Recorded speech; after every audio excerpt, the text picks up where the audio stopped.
Hello friends, আপনারা সবাই কেমন আছেন? আশা করি আপনারা সবাই ভালো আছেন। আলহামদুলিল্লাহ, আল্লাহর রহমতে আমি অনেক ভালো আছি। আজ আমি আপনাদের কাছে আরও একটি নতুন রেসিপি নিয়ে শেয়ার করলাম। আমার রেসিপিটি হলো চিকেন বিরিয়ানি। চিকেন বিরিয়ানি আমি কিভাবে রান্না করছি আপনাদের সাথে শেয়ার করছি। তার আগে ছোট্ট একটা রিকোয়েস্ট, যারা আমার চ্যানেলটি সাবস্ক্রাইব করেনি সাবস্ক্রাইব করে পাশে থাকবেন, আর যারা অলরেডি করেছেন তাদেরকে অসংখ্য ধন্যবাদ। চিকেন বিরিয়ানির জন্য এখানে আমি চিকেনটা সব ধরনের মশলা এড করে কষিয়ে রেখেছি, তাই ওগুলো আপনাদের সাথে আমি ভিডিও শেয়ার করতে পারিনি। সরিও, কোনো একদিন আপনাদের সাথে আবারও শেয়ার করব।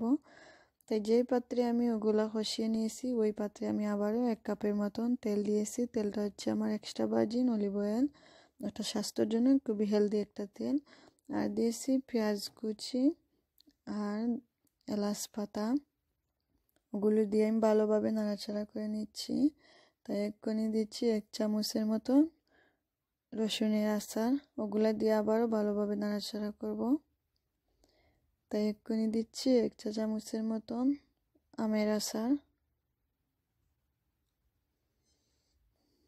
আবারও ভালোভাবে নাড়াচাড়া করব।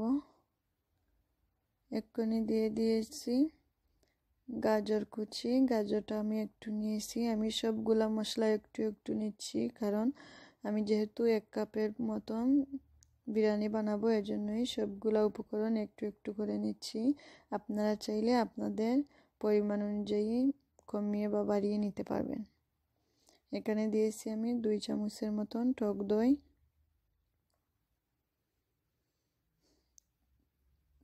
টক দইটা দিয়েও আমার নাড়ানো হয়ে গেছে। তাই এক্ষুনি দিয়ে দিয়েছি চালটা দিয়ে আমি ভালোভাবে নাড়াচাড়া করে নিব, যাতে ভালোভাবে মশলাটা এড হয়। এক্ষুনি আমি ওগুলাকে ভাজতে থাকবো। চালটা যত বেশি ভাজা হবে তত বেশি বিরিয়ানিটা খেতেও ভালো লাগবে, দেখতেও ভালো লাগবে।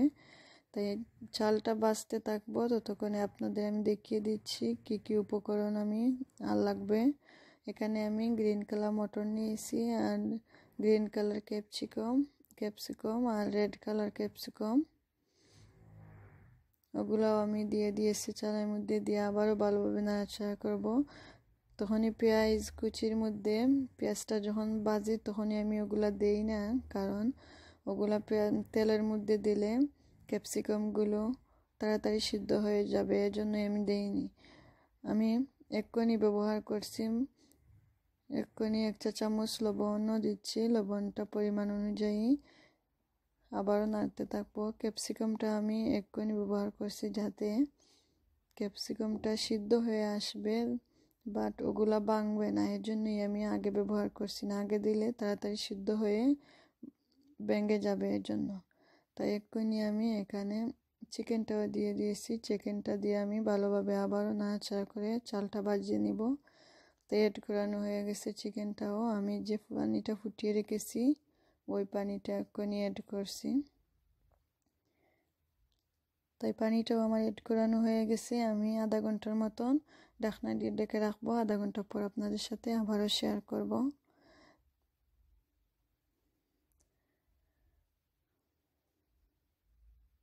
তাই আধা ঘন্টা পর আপনাদের সাথে আবারও শেয়ার করলাম। এই তো আমার সবগুলা পানি শুকিয়ে আসছে।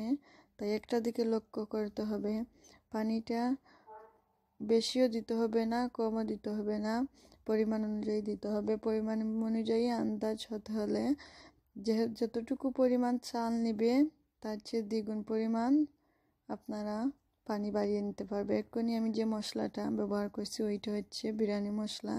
ওইটা দিলে বিরিয়ানির স্বাদটা খুবই ভালো দেখায়, খেতেও খুবই ভালো লাগে। তাই আমি এখানে 1 কাপের মতন চাল নিয়েছি, তার দ্বিগুণ পানি নিয়েছি। তাই এর জন্যই আমার আর পানি অ্যাড করতে হচ্ছে না, খুব পরিমাণ অনুযায়ী হয়ে গেছে। তাই ওগুলো আমি ঢাকনা দিয়ে ঢেকে রাখছি, যাতে চালটা ফুটে আসার জন্য। আমি ওই মশলাটা ব্যবহার করছি, বিরিয়ানি মশলা। ওইটা খুবই ইয়াম্মি একটা মশলা, খেতে খুবই স্বাদ দেয় বিরিয়ানিটাকে। তাই আমার এই তো বিরিয়ানিটা ফুটে উঠেছে। এক্ষুনি আমি আপনাদেরকে সুবিধার্থে পরিবেশন করে দেখিয়ে দেব।